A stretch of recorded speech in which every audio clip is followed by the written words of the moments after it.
because it's like saying, I'm a red flag, I know it, I'm gonna continue being a red flag. But still, life is here. Alright, life is here. I do not feel less beautiful just because I have a balding head. I do. Don't be afraid to love just because it does not have an outcome. Be that person to tell yourself, I'm so proud of you, you have done so well. Hi everyone, my name is Lynette. For those of you who are new to this channel, I talk about all the random things from like my travels to my hair to like my dance and just basically things that happen in my life. But for today's video, I'm gonna be talking about my hair condition. So you see that I'm wearing this very beautiful bandana right here, and I have very pretty nice curly hair that I just got a haircut by my mom recently. But underneath this bandana is actually a mess and it's actually pretty ugly, but I'm going to talk about it today. So today is Trichotillomania part 2. So previously I did a Trichotillomania part 1 where I reviewed my condition to the world. The first time I explained what type of condition it is, when I was first diagnosed with it, how it affected my day-to-day living. For introduction, Trichotillomania is basically a type of OCD. I'm sure you've heard of OCD, right? Obsessive compulsive disorder, where it causes one to pull their own hair out, and it's a clinically diagnosable mental disorder in the DSM. It's 2024 and it's been 11 years since I've been living with this condition, and I think as I get older, a lot of my mindset towards things has changed. So I used to say that, you know, I am hoping and I'm looking forward to the day where I'll be poo free. But now after 11 years of living with this condition, I kind of feel like it has become a part of my life and I'm supposed to live with it now instead of hoping for me to be free of it. It's like an addiction, you know. Instead of saying I'll be free from addiction, it's like learning how to deal with the addiction. So there will definitely be good and bad periods, but I don't think it will ever go away permanently. And of course, this by itself is a very bitter pill that I have to swallow because, yeah, my hair is never going to be pretty and beautiful like how it used to be. So today's video is actually an update what has happened for me for the past 2 years. Ever since my first video, many times our insecurities or the things that we are suffering from take up so much of headspace that it makes it seem like that's all that we have in life. You know, I am like this condition, I am my insecurity, I am not a worthy human because I have this and this problem, and this is such a big part of me. I failed in life, I'm a loser, I do nothing well, everything else doesn't matter because this thing sucks, I cannot get over this thing. We can't see ourselves outside of this negative trait, this insecurity that we have, but we forget that we actually have other values, other positive attributes, that we are also a kind, loving human that is deserving even with all these problems. And today's video is basically a reminder to all of us, even myself, about this lesson. So in my previous video, I was wearing a wig, and it may not seem like much to you guys that I'm wearing a bandana, which is still covering my head and still covering the problem and still pretending the problem is not there, but it's actually a big step for me. You know, for like 9 years of my life, that wig is my life, you know, my whole self-esteem depended on it. And for 25 years of my life, I felt like I would only be loved, I would only be accepted if I had long, pretty hair. And I have a pretty face, but it's my hair that makes me look pretty, and without my hair, people would forget that I'm pretty, and I feel such a strong need to be desirable, to feel pretty. Yeah, because, you know, on moments where I momentarily do not wear my wig and when I wear a cap, it's like the pretty privilege is gone. So I know how real this gets. I don't know how I've been living with all these restrictions that the wig brought. And it's really very uncomfortable, very hot, very itchy, and the fear of my wig falling off anytime. I was literally in constant paranoia. And when I went to Korea to pursue dance, it actually changed my life because the wig was restricting my dance so much that the desperation of wanting to improve made me put down that wig and start wearing like a bandana or start wearing a head covering, a cap or anything. And of course, there were fears with changing to a wig, because at that time, like, you know, now I have shoulder length hair and it's cute and everything, but that time my hair was like really buzz cut and really short. So I have a pretty big physique as well, so when people see me with short hair, like a lot of times people would mistake me as a boy. And I have had a few traumatic incidents where when I go to the female toilet, you know, people would think that I'm boy who entered the wrong toilet, or when I'm dancing, people would think that I'm a lady boy. Yeah. And also this non-stop constant need for validation from the opposite gender was like reaching the brink and pissing me off already, because I've been dealing with this need for validation from men since the age where like hormones existed, and it was honestly so freaking annoying to always need to feel desirable as a woman. So slowly it progressed from wearing a wig to a hat, and then I found this beautiful invention called a bandana, which is so much more breathable and secure compared to a hat when dancing. And that's when also, like, because you know bandanas are so versatile, there's a lot of like prints, a lot of colors, a lot of designs, and that's when my whole identity kind of developed around wearing a bandana, where I would be able to style my bandana according to my outfits, because I love dressing up also. And then it really became my identity, because like now people know me as the girl with the bandana, and like people always ask me how many bandanas I have, and they're always like amazed by how well I match them. Yeah, but of course there will always be skeptical people who like to ask like, why are you always wearing a head covering? Are you trying to hide something instead of like celebrating me for being me? So I guess 11 years later, 28-year-old me said, you know what, I'm just gonna be real, and I don't care what you think of me, because honestly, I'm so done with that.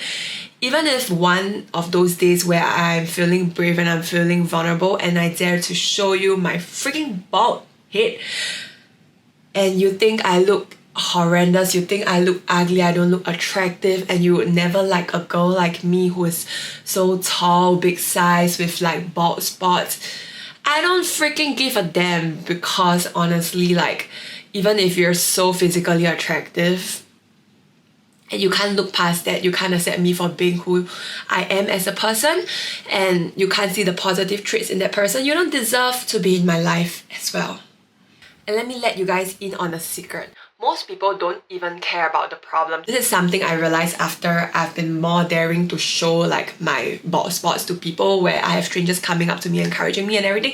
Of course, I haven't reached the point where I receive hate comments, but I'm sure like there are people who actually see me as less desirable now after I've shown this of myself. But honestly, please just focus on the good. Focus on people who are giving you encouragement, people who see your value beyond this. And most people, at least in my opinion, don't even care about this problem that you thought was the world. You thought like your whole world, your whole self-identity exists around this hair problem, and without this hair problem being solved, I'll never be beautiful. No, I mean, if they really mind, it's better to let them know earlier so that you don't waste each other's time, and clearly, like I said, they are not meant to be in your life. So in this part of the video, I'm going to be sharing 3 things that I learned in life, mainly through the adversities that were thrown at me, particularly my hair condition. And the first one is, if you can't change your situation, change your mindset. You know, we live in a society where people's opinions on us matters a lot. Let's be real. You know, we live as a community, as a society, and we don't just exist alone. How can you say that I'm going to ignore what people think of me? It doesn't really care what people think of me. It's a great deal. It's inevitable. It's nearly impossible to not be affected by passing comments, even though this person is a stranger. They don't matter in your life. They are insensitive. All kinds of weird people exist. And like, these people are just not going to disappear from the world, right? And time and again, they will appear to prick you. And something I've learned time and again is there's no way to speed up the learning process of a lesson you need to learn. Thankfully, many of us are at a stage of awareness. We know that we have certain problems or issues that we need to work on to become a better person. But we honestly need to move on from being aware. I think as a society, we are enough of being woke and being aware. We are at a stage where we need to start taking action and doing things to actually improve. Like, I am tired of hearing people say, oh, I'm aware that I have this problem, but it's just, like, because it's been very hard. Like, you have been aware for the past 10 years, my friend. Being aware, acknowledging it at surface level, it's not enough. At least I know it's not enough. Then you better do something about it. It's more triggering if you know and you let it stay that way, honestly. Yeah.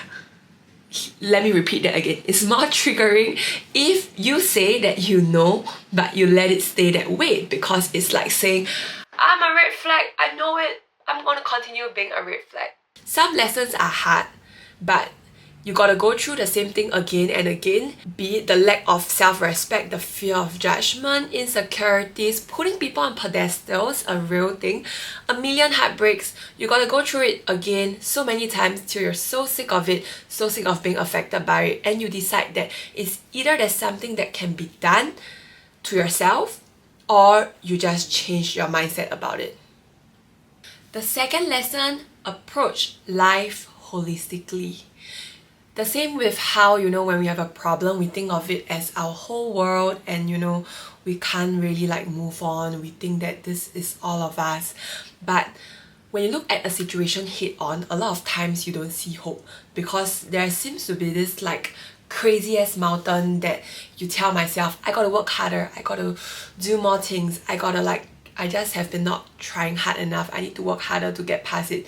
And every day in this past 11 years, I tell myself that one day I want to be pool free. Have I achieved that goal? No. Did I ever imagine that I'll spend 11 years trying to cure this problem? No. But life is holistic. Life is like this. This is life. This is your problem. It could be this big, this big, this big. But still, life is here. Alright, life is here. So, because you have a problem doesn't mean that you need to target that problem directly. Yeah, I find that most of the time when I'm in a better headspace, when I'm pulling my hair lesser and when I'm less depressed, it's actually when other things, other aspects in my life is going well, and I'm not even putting conscious efforts to try and solve this hair problem, but just by exercising more, hanging out with my friends more, spending time with my family, doing things that I love, it's naturally all this positivity accumulates and will put me in a better mood and will give me more motivation to want to do things to take care of myself better, be it applying lotion to my hair, or having more motivation to resist the pulling. So attack life holistically. It really, really helps to not be hyper fixated on that one problem. And would I think that I'll be doing this video again 2 years later, sharing about my progress? Do I really think that I've progressed, to most people, wearing a wig and wearing a head covering does not seem much. What exactly is progress? The goal that I set 2 years ago was to be poo free. Yeah, I keep saying poo free, which means to be free from pulling my hair. And I still have this freaking big bald spot here. This is all the hair I have. So little, and thankfully I have curly hair. It makes it look a little bit thicker. But honestly, the amount of hair I have is so little. Why am I posting this video? Then if I am not proud of myself, which brings me to the third point. The third lesson, showing up for yourself. I may have never really progressed, but I have never stopped trying. And I fully accept this whole journey. The downs that comes with the ups. I can be pull free for a week, then I pull intensely for a day, 2 days, and that would be enough to offset the months of effort. But does that stop me from trying to want to be better again? Sometimes. But is that the end of life? No. Even if physically the hairs on my head have no progress, I progressed in other ways. For example, I'm able to show myself without my head covering on social media. I'm able to share confidently to people I meet about my hair condition for the first time. You know, last time I still have this fear that people will not accept me for who I am, and I feel a need to conceal this truth about myself or to lie to them until I feel like I get to know them better and they will be able to accept me. All these things that I was not able to face in the past, I no longer feel the need to appeal, and I do not feel less beautiful just because I have a balding head. I do. There is so much growth. I still feel beautiful with a balding head, but I feel like I would be more beautiful with a hair full of head. But I am still beautiful with a balding head. When I was young, I learned about the 5 practices of leadership, and one of them was called Encourage the Heart. In leadership, it means encouraging others to act, but I always take this lesson on a personal level, and we are leaders of ourselves. You know, before you can lead other people, you gotta lead yourself and lead your life well. So it's our responsibility to give ourselves small encouragements along the way. And the world is so harsh on us, and it's your own heart to guard and to grow. And in this process of encouraging the heart, we show up for ourselves again and again. Don't wait for people to tell you good job. Be that person to tell yourself, I'm so proud of you, you have done so well. For all the reasons out there that you could have given up and made you not want to try, you woke up today, you tried your best, and your best may look like this, but it's still your best, you still tried, and this is not nothing, this is something. Amplify the goodness, you know, and minimize the badness. Trying this much is so much. Your problem is this big, but the world is this big. The last lesson is more like a unification of everything. You know, every day when we go through different experiences and interact with different people, new parts of ourselves keeps merging, and it's an ever-going process, not an end goal. And this means that you gotta have faith and believe that everything else will fall into place. This is honestly the hardest lesson because it's so hard to believe that people will be able to accept you for your flaws. That's the point. People who can't shouldn't be in your life at all. Stop negotiating and letting the people who don't deserve to be in your life be in your life. I know a lot of you are guilty of this. Let me repeat it again. Stop negotiating and letting people who don't deserve to be in your life be in your life, because you are not doing them a favor.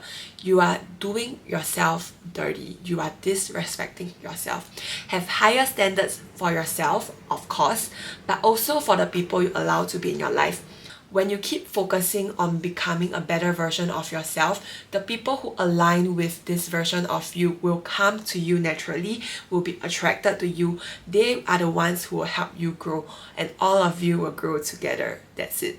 You know the famous saying, you don't chase, you attract. But I'm not referring to this in romantic relationships. What I refer to, if you do yourself well, if you continue working on yourself, have faith that you will attract people who are aligned with your values, and don't chase after people who do not meet eye to eye with you because they don't align with you. There's this theme which has been repeating in my life quite frequently this year. Different people brought to my awareness a few times. They mentioned that people have a set duty in your life. So when someone enters your life, they are not necessarily meant to stay there forever. They are just meant to be here to teach you a certain lesson, and then once their job is done, it's time for them to go. It's something to do with like karmic ties also. It's like in Chinese they call it 缘分. You know, your affinity with this person is only meant to last this long. That person's encounter with you in this life is actually for you to return that debt, and once you have finished paying that debt, once the person has taught you certain things you need to learn in your life or make you realize certain things, then that person will leave. So I've also been watching a lot of dating shows recently, totally irrelevant, but since we're on the topic of life, anything is relevant, right? And the dating show mentioned that don't be afraid to love just because it does not have an outcome. Don't be fixated about the outcome, the ending.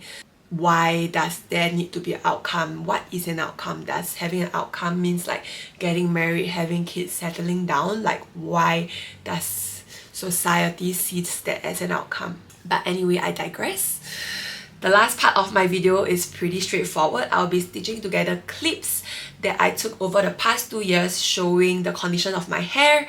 Over the years, I filmed them thinking that one day I can look back and see how far I've come, and maybe like, you know, I want my actual goal was to be like, okay, the day where I can really recover and have a full head of hair, I'll post this video on YouTube and be like, guys, I recovered from trichotillomania and it's been so hard, honestly. But I'm posting this video, I haven't recovered because honestly, I don't know if I ever will recover, but I feel like this message still got to be out there because I preach for being open and vulnerable. And I never thought that I'll be ready to post this content so quickly, but even watching how the actual footages look like, because you know a lot of my boarding is at the back of my head, right? So I actually can't really see them, but when I record it in this angle, it's so clear, it's so big, it's so ugly. If I ever have a message at this end of this long video, is that I hope that I encourage you guys to be a little bit braver in your everyday life, to be facing your problems yourself, and know that Lynette over here with this huge ass bald spot is willing to be open and share this with you guys and telling you that it freaking scares me and I have no idea what I'm doing and I may regret this tomorrow, but I still want to be brave for myself and do this for myself so you guys can do it too. Hi guys, apologies in advance if the quality of the video isn't great and also if my eye bags are really bad and my dark circles. So it's been about 5 days since I posted the video about my trick, and I've decided to just do this video sort of like a update, hopefully over the weeks or months. If there's progress, it'll be a very rewarding result. I mean, if this video sees the light at the end of the day, it means that I have become better. So I'm going to just take it, and I know that it is surely that maybe there will be a lot of setbacks where like I progress and then I go backwards again. I mean, through my past 8 years, it's always been a journey like that. But I think at least documenting it is some form of work that I'm doing for myself to keep progress. Yeah, so let's take the first ever footage today. Guys, it's been about 3 weeks since I last updated, so I'm gonna show you guys my progress of my hair. Not exactly very proud of it, but it's alright. I believe this video will see the light at the end of the day and it will be a beautiful one. Hi everyone, I'm in Seoul and I think I do this update once every month, so I'm gonna be updating again. This is my hair now. Everything's pretty much the same, just that my hair is longer now. This is the sides. Okay, the back. Here, there's empty spots. Haven't done this update in a long while and my hair looks in its worst ever in my life. I'm literally bald.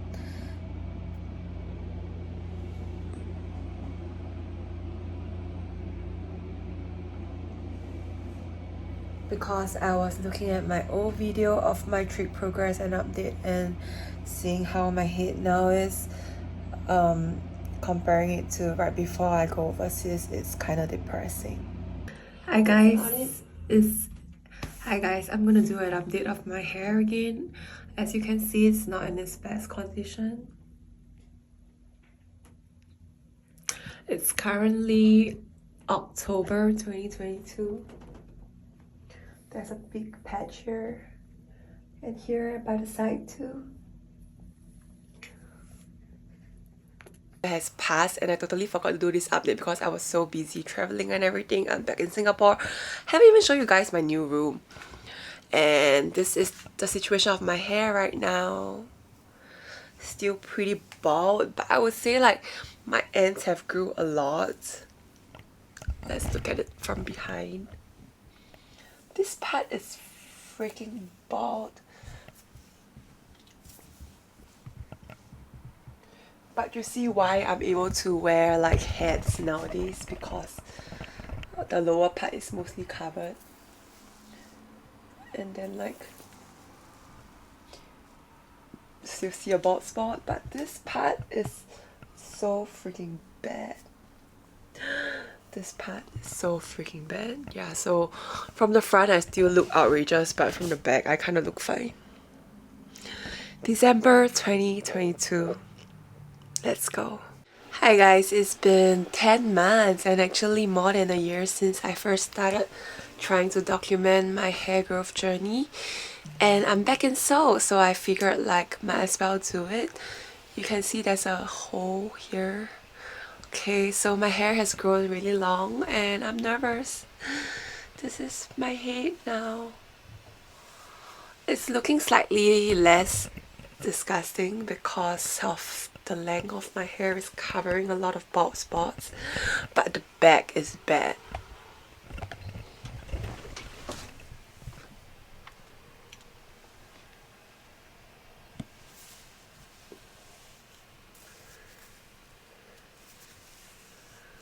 Yeah, but my hair is really long. I told you it's bad.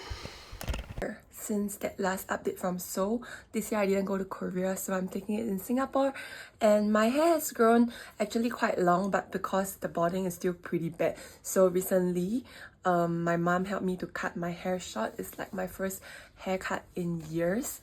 So this is the current length of my hair now, still longer than 1 year ago when I updated you guys, but basically my hair was like here at some point, but it was really thin, so it wasn't really looking very good. But the back is still not very good, so let me show you guys. There's a very big bald spot here, and then this is the back situation. I think this is empty, and then there's hair and there's empty. Yeah, so basically I'm still very naked at the back. This update is from 2022 to 2024. Still struggling. Have been struggling since 2015. 11 years, guys. You are not alone feeling ugly, feeling insecure, feeling you are not worthy of this life. We all have our downs, but remember, your downs could be this big, but life is this huge. And let's all face life together, and sending many love out there to you guys. Thank you for watching. 사랑해. Pika Pikachu, Pika Pika.